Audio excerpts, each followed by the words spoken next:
এই গাছগুলোকে আমরা আগাছা মনে করে আমরা তুলে ফেলে দেই।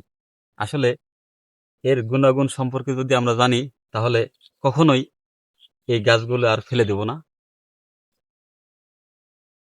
এটি চরাঞ্চল, নদী এলাকা কিংবা জমির পতিত জমির আইলে স্বাভাবিকভাবেই এই গাছগুলো জন্মে থাকে।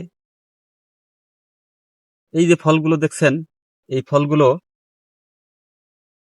পাকলে ভেতরে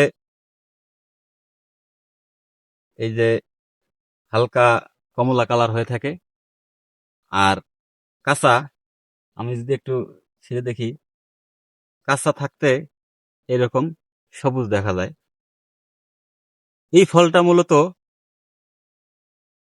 ভিটামিন সি, আবার বিভিন্ন অ্যান্টিঅক্সিডেন্টের উপাদান পাওয়া যায় এই ফলের মধ্যে।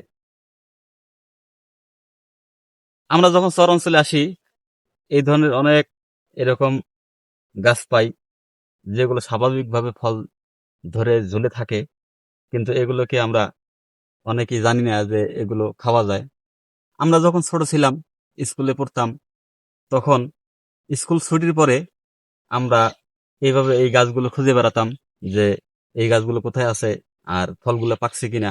দেখেন, এই যে আমার হাতে কত সুন্দর পাকা ফল, এগুলো খেতে কিন্তু সুমিষ্ট,